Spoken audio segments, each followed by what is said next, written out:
Olá pessoal, bem-vindos de volta ao meu canal. Eu chamo-me Adelina e neste vídeo vou falar sobre alguns frutos de outono em Portugal. Alguns talvez já conheçam e outros podem ser novidade.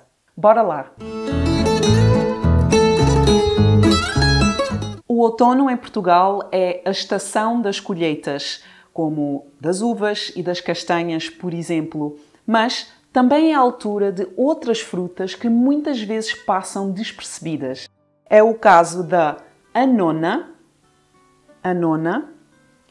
do marmelo, do dióspiro, e há duas variedades, eu já vou explicar, e também da romã. Vamos conhecê-las uma a uma. Então, esta fruta chama-se anona, e como podem ver, tem uma polpa branca ou esbranquiçada com estas sementes até bastante grandes, pretas. Esta anona até está bastante madura demais, diria eu, e normalmente come-se crua, assim, diretamente à colher. Come-se crua à colher. E esta fruta é bastante utilizada para fazer batidos, iogurtes, é muito utilizada em bolos também e gelados. A anona é uma fruta muito comum na Madeira e, aliás, até temos uma denominação de origem protegida, a anona da Madeira DOP. É o que significam estas letras aqui, esta sigla, denominação de origem protegida. Além de ser uma fruta muito comum na Madeira, é extremamente popular. É tão popular que até tem uma festa dedicada só para esta fruta, chamada a Festa da Anona, na Madeira, que é normalmente festejada em fevereiro. Curiosamente, esta fruta em inglês chama-se custard apple e custard é um tipo de creme espesso feito à base de gemas de ovos, leite e açúcar. Este fruto chama-se marmelo e, por ter uma textura muito dura, muito rija e um sabor muito ácido, raramente o comemos cru.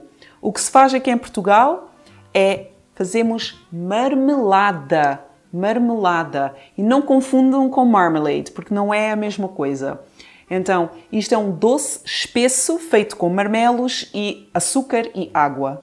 Existe muita confusão para falantes nativos de inglês ou para pessoas que falam fluentemente inglês, porque pensa-se que a palavra portuguesa marmelada significa o mesmo que marmalade.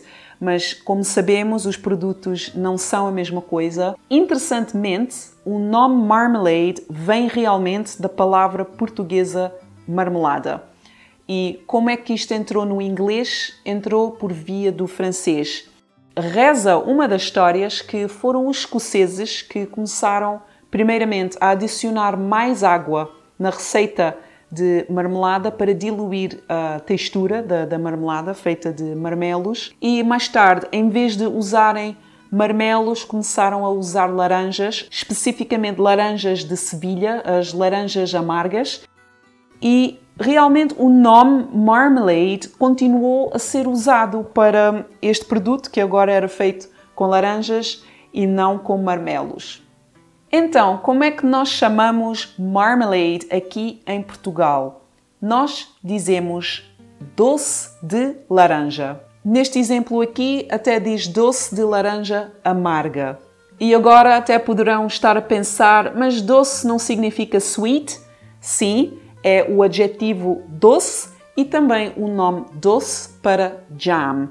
Então, todos os tipos de jam em português são doce. E é fácil encontrar marmalade em Portugal? Sim, não é difícil, mas temos tantos tipos de doce que o doce de laranja talvez é o menos popular. Temos doce de morango, doce de cereja, doce de tomate, doce de abóbora, doce de figo e outros exemplos de outros frutos que usamos. Existe uma sobremesa tradicional portuguesa chamada queijo com marmelada. Normalmente usa-se um queijo tipo Serra da Estrela ou um queijo de azeitão e serve-se às fatias com uma fatia de marmelada por cima.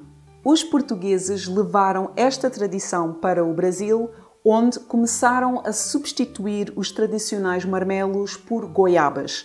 Eles lá produziram um doce chamado goiabada.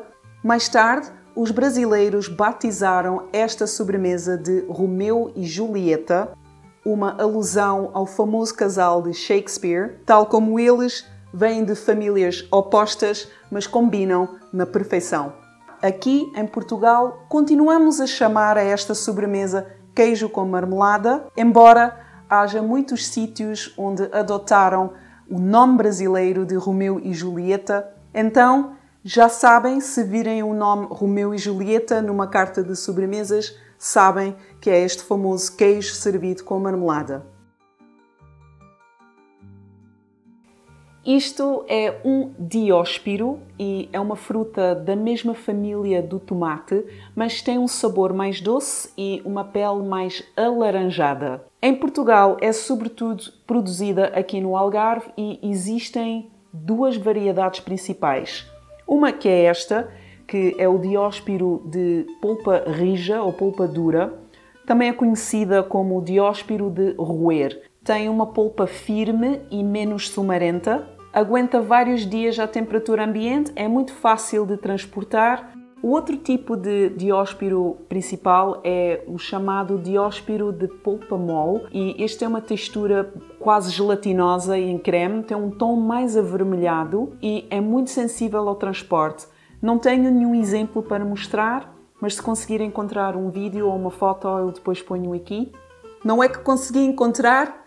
No dia a seguir de ter filmado este vídeo que vocês estão a ver, fui a um dos supermercados aqui na zona e consegui encontrar um exemplo de o dióspiro mole.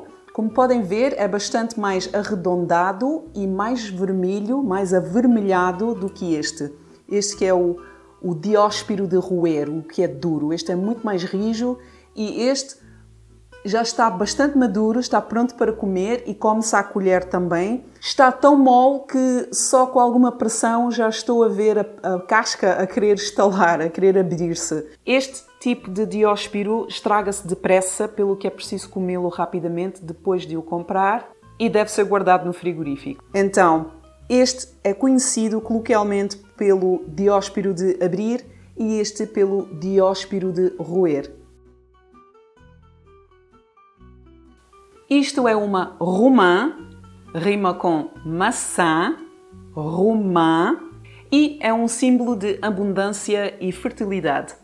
Há quem coma romãs na passagem de ano como sinal de sorte para o futuro e também é uma tradição muito grande em Portugal comer-se romãs no Dia de Reis, também como símbolo de sorte, de saúde e de paz. E estas são as frutas que fazem parte da cultura e da vida aqui em Portugal no outono. E tu, já provaste alguma?